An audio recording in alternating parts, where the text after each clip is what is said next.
नमस्कार दोस्तों, मैं डॉक्टर अभय चौरसिया आप सभी साथियों का बहुत बहुत स्वागत करता हूं। दोस्तों, आज की इस वीडियो में मैं आपको पाइल्स की समस्या के बारे में बताऊंगा कि पाइल्स की समस्या से छुटकारा पाने के लिए क्या क्या ऐसे उपाय हैं, क्या क्या तरीके हैं जिनको हम अपनाकर पाइल्स की समस्या से हमेशा के लिए छुटकारा पा सकते हैं। दोस्तों, यूँ तो ये जानने के लिए बहुत छोटी छोटी बातें हैं, लेकिन अपन अपनी दिनचर्या में बहुत सारी गलतियां करते हैं जिनकी वजह से ये समस्या कभी ख़त्म नहीं होती है। तो दोस्तों, आइए वीडियो को शुरू करते हैं कि पाइल्स की समस्या से हम कैसे छुटकारा पा सकते हैं। दोस्तों, अक्सर ये देखा जाता है कि शुरुआती दौर में बहुत से मरीज ऐसे आते हैं जो बताते हैं कि ये समस्या हुई थी। तो जनरली क्या होता है कि शरीर इसको स्वतः भी ठीक कर लेता है। यदि व्यक्ति दिनचर्या सही कर ले, अपना खान पान संयम रखता है, तो कई मरीज खुद भी ठीक हो जाते हैं। लेकिन जिन मरीजों में देखा जाता है कब्ज की कंडीशन, जो लगातार जिनका पेट साफ नहीं होता है, जिनमें लैट्रिन कड़ी होती है और मल के कड़े होने की कंडीशन में जो मल द्वार में बार बार चोट लगती है, जिसकी वजह से वो इस रोग का शिकार हो जाते हैं। दोस्तों, हम जानते हैं स्ट्रक्चर के बारे में कि मलद्वार में आखिर कौन कौन से स्ट्रक्चर होते हैं। दोस्तों, चारों तरफ मलद्वार में म्यूकस मेम्ब्रेन पाई जाती हैं, झिल्लियां होती हैं जो अक्सर कड़े मल होने की वजह से जिनमें अक्सर चोट लगती रहती है, और साथ में वहाँ वेंस रहती, रेक्टल वेंस होती हैं जो मल को एक तरह से गद्दीदार बनाती हैं, चोट से बचाने के लिए एक सुरक्षा का आवरण प्रदान करती है। लेकिन जब ये झिल्लियों में चोट लगती है और बवासीर के मरीजों में क्या होता है कि यहाँ पे रेक्टल वेन में स्वेलिंग आ जाती है, सूजन आ जाती है। सूजन आने की वजह से क्या होता है कि वो वेन्स जो रहती हैं वो बहुत फूली फूली दिखाई देती हैं। कई बार जब मरीज बहुत लंबे समय से इस समस्या से जूझ रहा होता है तब उसको वेन्स में स्वेलिंग दिखाई देती है। कई बार से ये स्वेलिंग ज़्यादा होती है और इसे हम आम भाषा में कहते हैं बवासीर में मस्सा हो गया, मस्से की बीमारी कहते हैं इसको। और ये ग्रेडेशन के हिसाब से भी होता है। कई लोगों में अंदरूनी मस्सा होता है, कई लोगों में बाहर का मस्सा होता है। बवासीर की जो बीमारी होती है वो जनरली दो रूप में होती है जी, एक में ब्लीडिंग होती है और एक में ब्लीडिंग नहीं होती है। जिसमें ब्लीडिंग होती है उसे हम ब्लीडिंग पाइल्स कहते हैं और जिसमें ब्लीडिंग नहीं होती है उसे हम नॉन ब्लीडिंग पाइल्स कहते हैं। बवासीर के अगर हम लक्षणों की बात करें तो मरीज को इसमें दर्द होता है, बैठने उठने में मलद्वार में असहज महसूस होता है, कई बार मरीजों को चुभने गलने जैसी फीलिंग होती है और मलद्वार में कई बार जलन महसूस होता है, ब्लीडिंग होती है या ब्लीडिंग नहीं भी हो सकती, कमर में दर्द हो सकता है। इस तरह के सारे लक्षण होते हैं।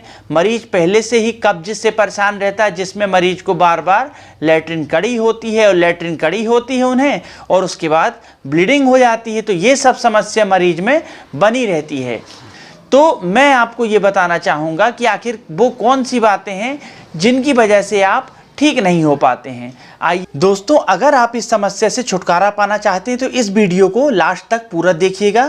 पहली बात दोस्तों, इसमें हमें रेशेदार भोजन की मात्रा को बढ़ाना पड़ता है और रेशेदार चीज़ों में हरी सब्जी भाजियाँ आती हैं। भाजियों को ज़्यादा खाइए तो रेशेदार चीज़ें हमारे शरीर में अपने आप पहुंच जाएंगी। दूसरी बात, पानी को ज़्यादा मात्रा में पीजिए क्योंकि पानी की कमी से अक्सर कब्ज की समस्या होती है और यदि पानी अधिक पिएंगे तो कब्ज की समस्या में छुटकारा मिलेगा। और पानी को सुबह उठकर कुनकुना भी पी सकते हैं। तीसरी बात दोस्तों, खाना खाने के तुरंत बाद पानी नहीं पीना चाहिए। कम से कम खाना खाने के 1 घंटे बाद ही पानी पीजिए, दोनों टाइम। ऐसा नियम आप बना सकते हैं। और चौथी बात, खाना खाने के लगभग 3 से 4 घंटे के बाद ही सोएं। खाना खाने के तुरंत बाद सोना नहीं चाहिए। सोने से हमारी जो खाना खाने के बाद पाचन की क्रिया होती, मेटाबॉलिज्म की क्रिया होती है, उसको होने में 3 से 4 घंटे का समय लगता है। तो आप जो तुरंत सो जाते हैं जिसकी वजह से आपको ये पाचन संबंधी परेशानी हो सकती है। अगली जो महत्वपूर्ण बात है, भोजन में तेल, मसाला, मिर्च, ये सब तेज वाली चीज़ों का शामिल नहीं करना चाहिए। इनको नहीं खाना चाहिए, इनको कम करें। अभी आप जितनी मात्रा ले रहे हैं उससे कम मात्रा लें और मांस, मीट वगैरह जो आप लेते हैं ये सब बंद कर दें। अगली जो हमारी महत्वपूर्ण बात है, एक निर्धारित दिनचर्या बनाइए जिसमें टाइम से खाना हो, टाइम से सोना हो और हमारे दिनचर्या में व्यायाम शामिल हो, खेल शामिल हो, इस तरह की हमारी दिनचर्या हो जिसमें हम वॉक करें। इस तरह की हमारी एक आप दिनचर्या बनाइए। सुबह भोजन के साथ आप अपनी शरीर की प्रकृति के अनुसार, मतलब आपको आपकी प्रकृति कैसी है, आपको क्या चीज़ें सूट होती हैं, तो आप सुबह उठकर मठे या छाछ को सेवन करिए। सुबह से लेकर आप दोपहर तक खाना तक में आप मठे या छाछ का सेवन कर सकते हैं। मठे को जीरा और मेथी से बघार कर सेवन करेंगे तो ज़्यादा फायदा करेगा। भोजन में सलाद लेना चाहिए। सलाद में गाजर, मूली, चुकंदर, शलजम, इस तरह की चीज़ें शामिल करना चाहिए भोजन में। सलाद की मात्रा ज़्यादा लेना बहुत फ़ायदेमंद है। भोज्य पदार्थों में फल फूल को भी शामिल करना चाहिए, जैसे अनार, पपीता, सेव, अंगूर, केला, इस तरह की चीज़ों को भी शामिल करना चाहिए। दोस्तों, बहुत से लोग व्रत रहते हैं और महिलाएं ज़्यादातर व्रत रहती हैं, तो ये देखा जाता है कि कुछ व्रत ऐसे भी होते हैं जिसमें हम पानी वगैरह भी नहीं पीते हैं। और व्रत में क्या होता है कि भोज्य पदार्थ ग्रहण नहीं करने से लगातार हम खाली पेट रहते हैं। तो दोस्तों, मैं ये अनुरोध करूँगा कि थोड़ा बहुत कुछ फलाहार वगैरह लेते रहें, खाली पेट ज़्यादा ना रहें और पानी की मात्रा भी बीच बीच लेते रहें, जिससे हमारे शरीर में पानी की कमी ना हो। महिलाओं में अक्सर ये देखा जाता है कि जब भी व्रत रहती हैं तो उनको कुछ ना कुछ स्वास्थ्य संबंधी थोड़ी सी परेशानी आ जाती है, तो अपना विशेष ध्यान रखें, इस चीज़ों को ध्यान में रख के काम करें। दोस्तों, जिन लोगों का पेट ठीक से साफ नहीं होता है, ऐसे लोगों को मल त्याग करने के लिए दोनों टाइम जाना चाहिए। प्रायः देखा जाता है कि लोग अपनी एक ही टाइम जाने की आदत बना के रखते हैं, लेकिन आप सुबह और शाम दोनों टाइम मल त्याग के लिए जाएंगे तो इस रोग में आपको बहुत फ़ायदा मिलेगा। और अगली हमारी महत्वपूर्ण बात है दोस्तों, जब भी आपको प्रेशर बनता है, यानी मल त्याग के लिए जब जाने की इच्छा होती है, प्रेशर बन जाता है, तो आप उसे रोकिए मत, क्योंकि लगातार इस तरह की आदत बनाए रखने पर दोस्तों आप इस बीमारी का शिकार हो सकते हैं। दोस्तों, बहुत से लोगों में ये देखा जाता है कि वो ईसबगोल, त्रिफला जैसी चीज़ों को लेते हैं। तो दोस्तों, ईसबगोल जो होता है वो रेशेदार होता है और पेट में क्या होता है, इंटेस्टाइनल मूवमेंट को वो बढ़ाने का काम करता है। तो इसको आप ले सकते हो, कंटिन्यू कर सकते हो, उससे ज़्यादा कोई परेशानी नहीं है। कभी कभी अपने भोज्य पदार्थों में आपको परिवर्तन करना है। ज़्यादातर ये होता है कि हम दाल, चावल, रोटी, सब्जी रोज़ एक जैसा ही भोजन करते हैं, तो कभी आप इनसे हट के थोड़ा सा अन्य चीज़ों को ग्रहण करें। जैसे आप कभी सलाद ले लें, कभी आप फल फूल ले सकते हैं, खिचड़ी, दलिया, इस तरह के आइटम को अपने खाने में आप शामिल करें। ड्राई फ्रूट्स ले सकते हैं, अनाज ले सकते हैं। ड्राई फ्रूट में काजू, किशमिश, बादाम, अखरोट, इस तरह की चीज़ें आती हैं। और अंकुरित अनाज ले सकते हैं, चने वगैरह ले सकते हैं। इस तरह की चीज़ों को आप अपनी दिनचर्या में, अपने खान पान में इन चीज़ों को शामिल कर सकते हैं। अगली हमारी महत्वपूर्ण बात है दोस्तों कि मल त्याग के लिए जोर नहीं लगाना चाहिए। मल त्याग के दौरान जब आप मल त्याग करते हैं उस टाइम ज़्यादा ताकत नहीं लगाना चाहिए, इस बात का आपको ध्यान रखना चाहिए। लगातार बैठकर काम करने वाले लोगों के लिए, जैसे ड्राइविंग करने वाले लोगों में, या फिर महिलाओं, अक्सर जो महिलाएं जैसे सिलाई का काम करती तो लगातार घंटों तक बैठे रहना पड़ता है।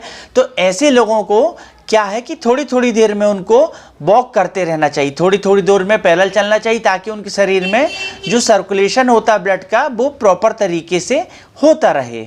दोस्तों, अगर आप किसी तरह का नशा करते हैं, शराब, सिगरेट, तंबाकू, गुटखा, इस तरह की कोई भी चीज़ लेते हैं, तो दोस्तों ये बहुत ही ख़राब आदत होती है। धीरे धीरे आपको ये बीमारी की तरफ लेकर जाती है। आप धीरे धीरे करके इन सब चीज़ों से बचिए और इन सब चीज़ों को कम करिए और धीरे से इसको टोटल इसको बंद कर दीजिए। हमारी जो अगली बहुत महत्वपूर्ण बात है कि अगर आप इस बीमारी से ठीक होना चाहते हैं, कि जो बाहर का जो भोजन रहता है, नाश्ता होता है, समोसा, कचौड़ी, इस तरह की जो दिनचर्या लोग करते हैं, इस तरह की चीज़ों को खाते हैं, तो दोस्तों मैदा से बने भोज्य पदार्थ, तेल मसाला जो बाहर का उपयोग होता है, इन सब चीज़ों को खाना बिल्कुल पूरी तरह से बंद कर दें। और अगर जिन दोस्तों में ज़्यादा कोई परेशानी नहीं हो रही हो, वो भी इस आदत को अपनी अमल कर सकते हैं इस आदत को। और घर पर बने आटा और सूजी, बेसन के आइटम को घर पर बने नाश्ता के रूप में आप इसको ले सकते हो, जिनको ज़्यादा परेशानी ना हो रही हो। दोस्तों, आप मल द्वार में किसी तरह का तेल, क्रीम, इस तरह की चीज़ों को मत लगाइए जब तक आपको डॉक्टर सलाह ना दे इन सब चीज़ों को लगाने के लिए। तब तक आप इन सब चीज़ों को बिल्कुल मत लगाइए। दोस्तों, हमारी अगली जो महत्वपूर्ण बात है वो है हाइजीन मेंटेन करना। दोस्तों, मल द्वार की साफ़ सफाई सादे पानी से ही करें और नर्म तौलिए से उसको पोंछ सकते हैं। इसके अलावा आप ज़ोर से उसको रगड़ें नहीं। दोस्तों, अक्सर बवासीर के मरीज में दर्द देखा जाता है, तो ऐसे मरीज गर्म पानी के, कुनकुने पानी के टब में बैठकर सिकाई कर लें, जिससे उनको काफ़ी राहत महसूस होती है। ये आप दिन में 1 बार या 2 बार रोज़ाना कर सकते हैं। दोस्तों, मेरे द्वारा दी जानकारी आपको पसंद आएगी, आशा करता हूँ। अगर मेरे द्वारा दी जानकारी आपको पसंद आती तो मेरे इस चैनल को सब्सक्राइब करें दोस्तों, और इस वीडियो को शेयर करें ताकि और भी लोगों का दोस्तों भला हो सके, जिनको ये सब जानकारी छोटी छोटी नहीं मालूम है और वो ये सब जानकारी जानकर अपने रोग को हमेशा के लिए ठीक कर सकते हैं। धन्यवाद।